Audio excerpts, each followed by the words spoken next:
And I think all of us will agree that Umrabulo sessions are even more critical today when all of humanity is facing a poly crisis with many dimensions, an economic crisis, a pandemic, weaknesses in global strategic leadership, growing inequality, worsening global warming, and geopolitical tensions. In South Africa, we have not been spared these headwinds because we're a small open economy with multiple links with the world. Unfortunately, the confluence of these negative trends has come at a time when we are at our weakest since 1994, both in terms of our political economy and as the ANC. And I think it is in this context that we need to define our tasks as the leader of South Africa's cause of social transformation. If we are indeed to act as a vanguard of the National Democratic Revolution, we have to be brutally honest with ourselves. And I will start off with a brief examination of the extent to which we are able to exercise hegemony in Tshwane as a region. And I will do this against the backdrop of our electoral performances and what these performances communicate about the standing of the ANC in the eyes of the population. Some may question the juxtaposition of revolutionary vanguard and electoral politics, but in my view, a few truisms are worthy of noting in this regard. Firstly, in order to bring about social transformation, the transformers need to have access to state power. Secondly, in a democratic society such as ours, access to state power is attained through elections. And thirdly, combined with good organizational tactics, a vanguard that enjoys popular legitimacy should be able to win the electoral support of the majority. Therefore, a vanguard role is not decreed. It is earned through principled approaches to challenges at hand, through appropriate strategies, through nimble organization and mobilization, and through conduct that reflects consistency between what we say and what we do. The performance of the ANC in the general and municipal elections over the past 16 years does tell a story about the evolution of the organization. In the Tshwane region in particular, since 2004, the ANC's electoral support has been declining by about 8 percentage points with each national election. Interestingly, if we were to combine national and local elections, the decline since 2004 has been by about 5% with each election, except for the calamitous regression of 9% in 2016 compared to 2014. And I think we all know that besides the challenges of corruption and state capture at national level, Tshwane was in 2016 gripped by the most dramatic manifestation of functionalism, what I would refer to as a death wish. The vanguard had undressed itself in public, and the sight was not flattering. In 2019, after we had humbled ourselves before society and committed to state and organizational renewal, there was a gain in Tshwane of about 5% compared to 2016. What will happen going forward? Into 2021 and 2024, Will the 2019 climb back persist? Or shall we merely flatten the curve?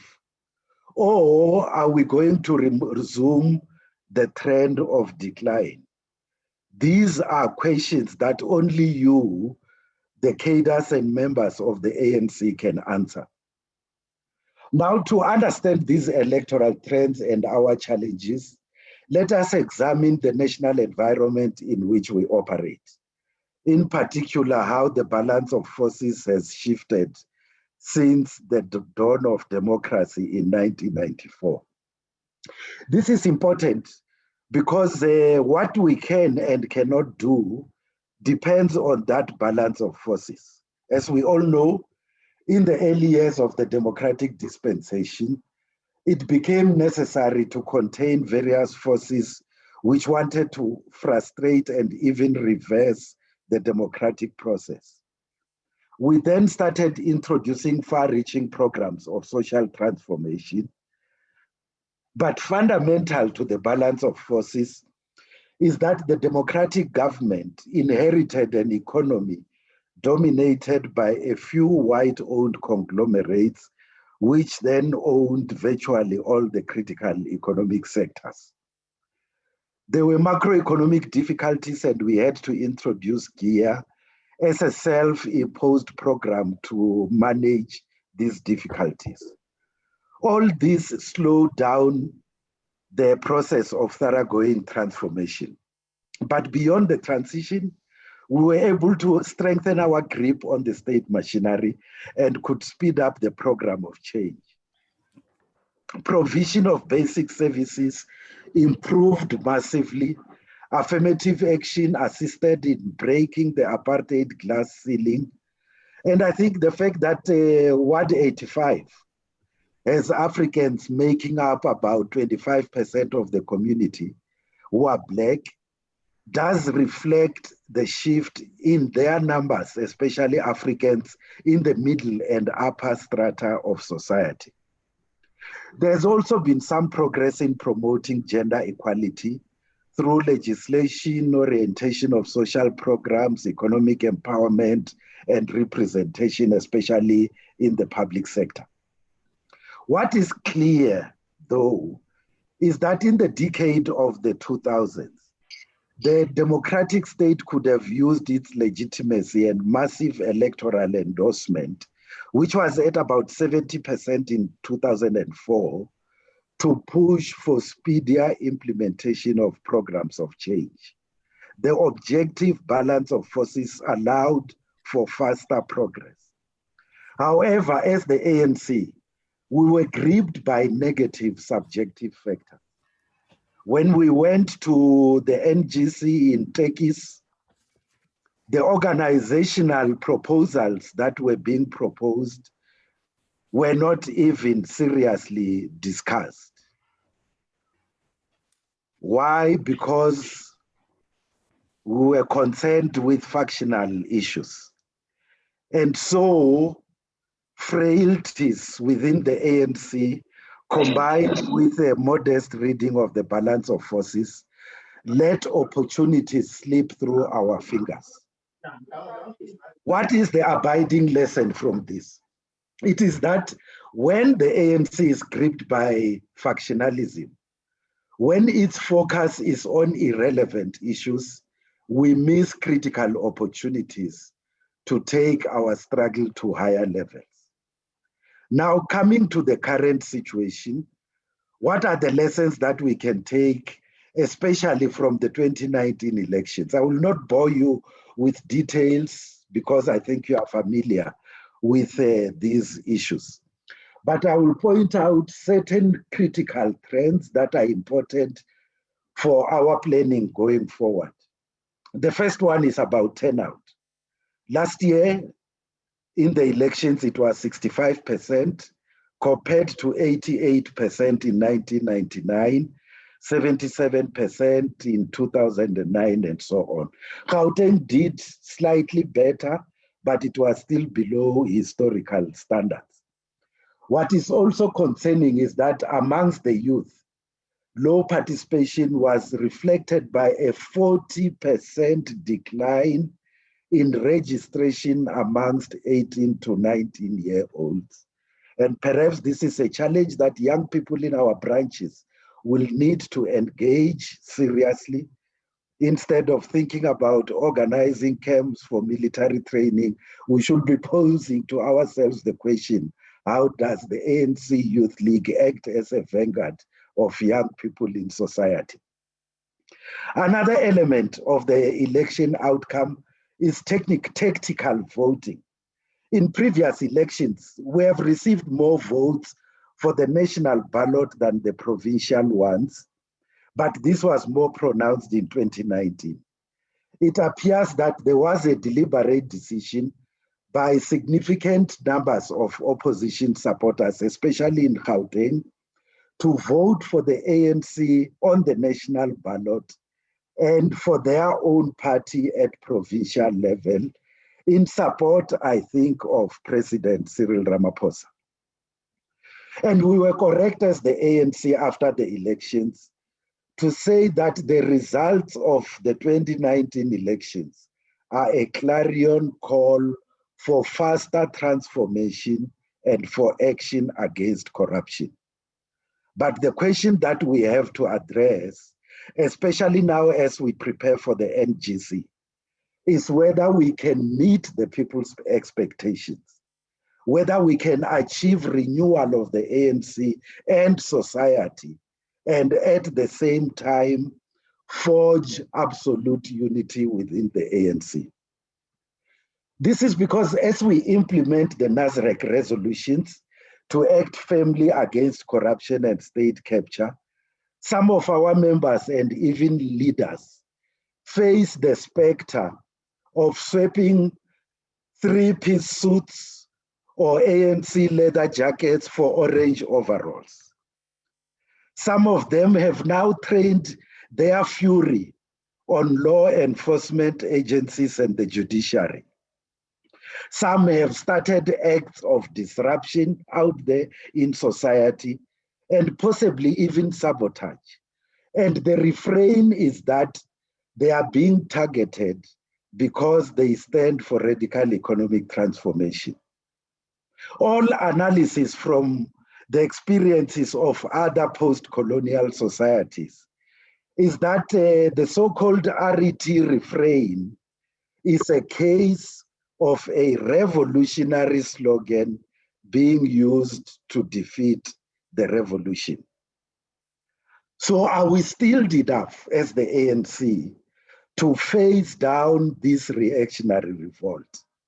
As a vanguard of the process of change, have we mobilized society to join us in this difficult campaign to deal with the instability that will come with such a fight back, with the mobilization by scoundrels to collapse the whole temple and perish with everyone?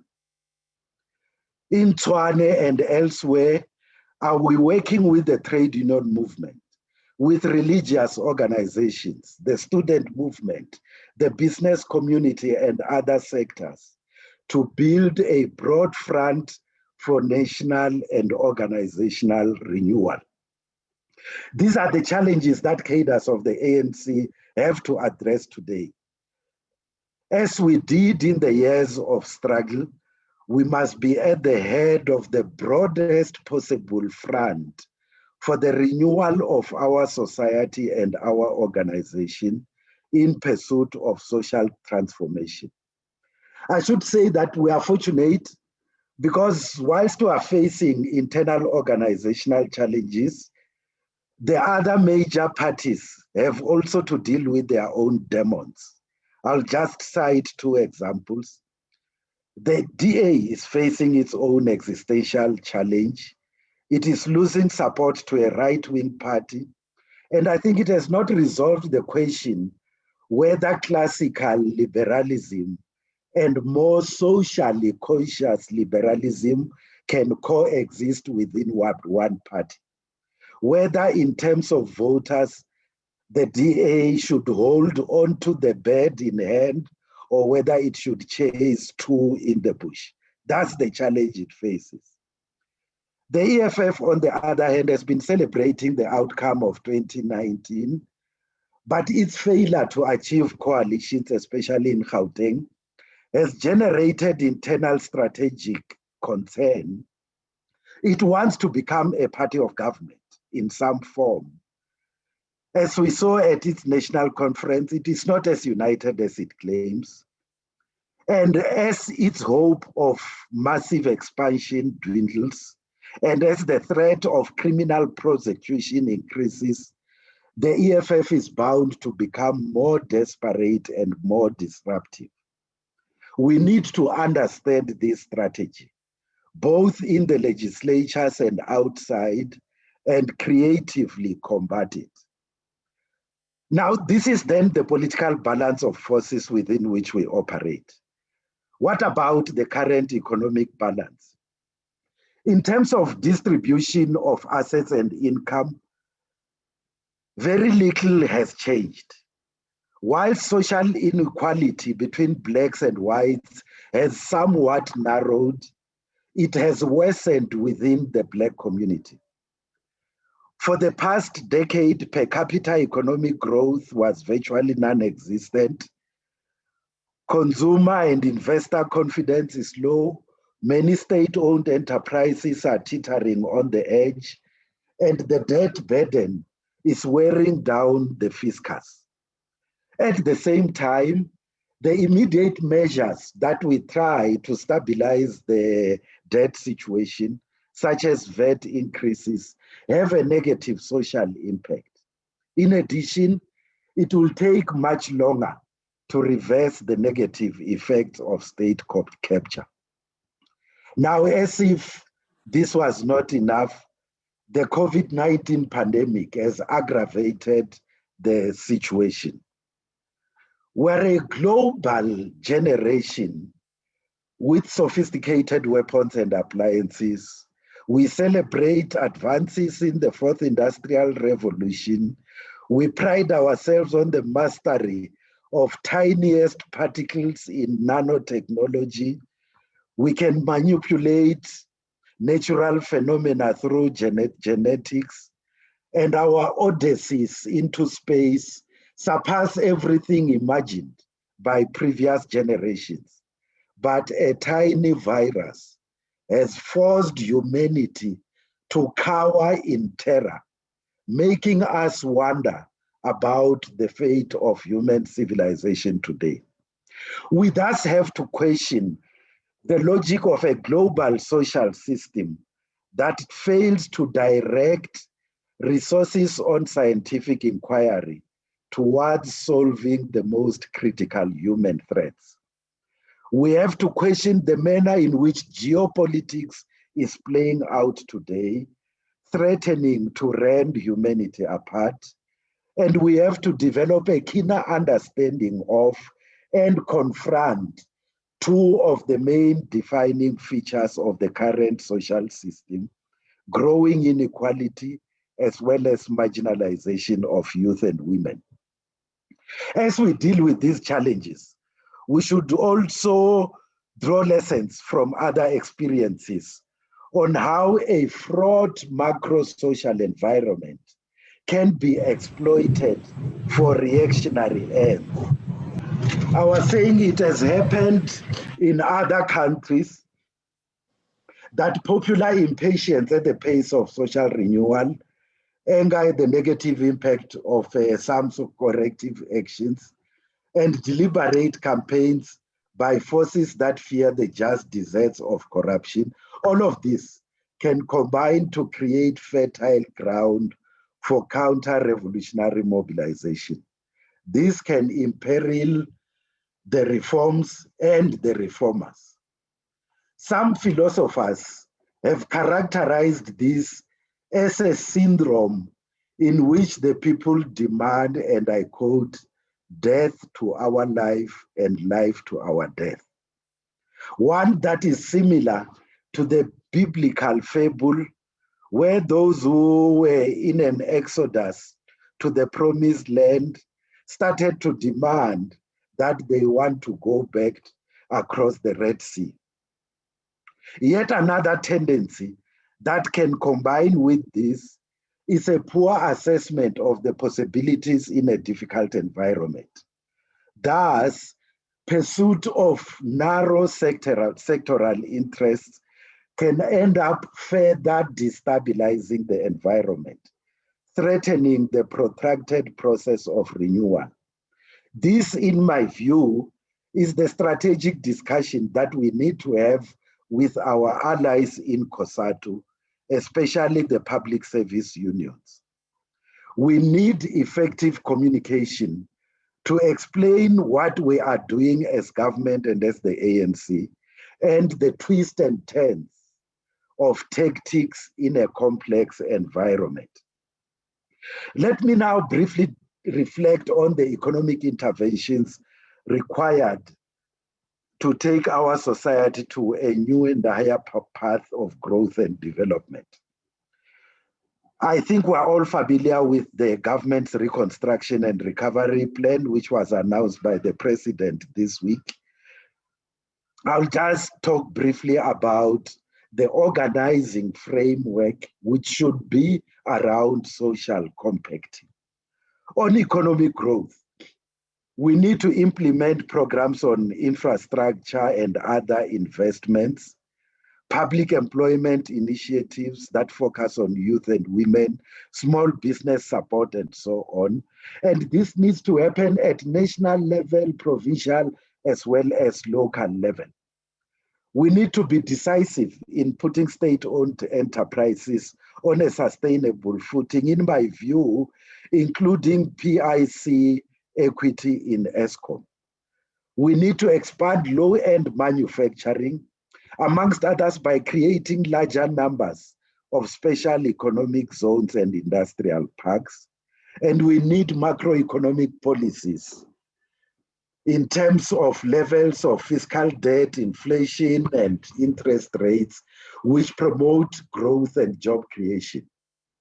Our task is continually to improve people's quality of life. In Tshwane, for instance, how do we explain the reality of potholes that infest roads, as well as the crisis of water provision 25 years into democracy? Over the years, we have made progress in extending access to basic services, but the quality of these services has, in the recent period, left much to be desired. We cannot afford to go to local government elections next year without practical programs to address these weaknesses. As we all know, progress in social transformation also requires a developmental state. And such a state has to be legitimate. And to be legitimate, it has to have a clear vision, it has to have a professional bureaucracy, and it should conduct itself ethically. So a developmental state needs also to conduct itself ethically. The people's patience is not endless. And like in 2016, they will deliver their punishment if we are seen to dither when resources are being stolen in front of our very own eyes. Now, what is the way forward for the ANC? And do we have sufficient will and capacity for a step change? Correctly, we emerged from the 54th National Conference calling for unity and renewal. And we saw the results of last year's elections as a clarion call against corruption and for faster social transformation. However, we're still beset by internal squabbles, money politics, and corruption. As reflected in the 2017 Strategy and Tactics document, the integrity of the ANC as an organization needs to be enhanced at 4 levels. Firstly, self-correction should include efforts that show up the visionary integrity of the ANC. Secondly, the ANC should restore integrity of systems of managing membership and leadership to ensure quality and all-round discipline. Thirdly, the other area of renewing the ANC is about leadership integrity. To have collectives that reflect the motive forces of change, so that we can burst the bubble of professional politics and eliminate the echo chamber mentality in our BECs, RECs, PECs, and the NEC. And leaders should be defined by their ideological, academic, and ethical attributes, not cheap popularity. And in addition to this, as we said in Mangaung, it should also be their understanding of the policies of the movement. The fourth task is about the integrity of our technical systems. Hopefully, the modernized membership system will eliminate gatekeeping, but the aim should be to pursue quality, not just numbers. It should be the best in our communities who become members of the ANC. In addition, COVID-19 has underlined the need to use ICT platforms for interaction amongst members over and above physical meetings. At a practical level, it is argued in the current NEGC discussion document on the balance of forces that what will complicate achieving those objectives identified in the strategy and tactics document are the lumpen elements across society. They are to be found in the economic, political, civil society, and state bureaucratic agencies, and they are inspired by self-enrichment and driven by greed. Some of these forces have infiltrated our ranks, seeing the ANC as a platform for self-enrichment. To deal with these challenges practically, the ANC needs, in my view, to consider a form of organizational state of emergency, with, amongst others, measures such as the following. One, as we introduce the new digital membership system, we should ask every ANC member to reapply for membership.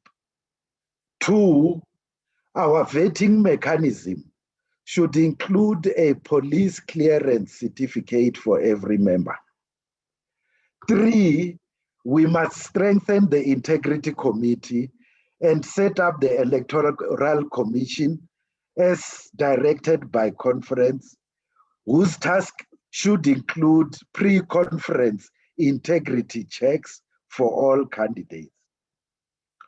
Four, through a mechanism that enjoys universal confidence, we should conduct lifestyle audits, starting with the national and provincial leaders, and later going to the other structures at regional and branch level.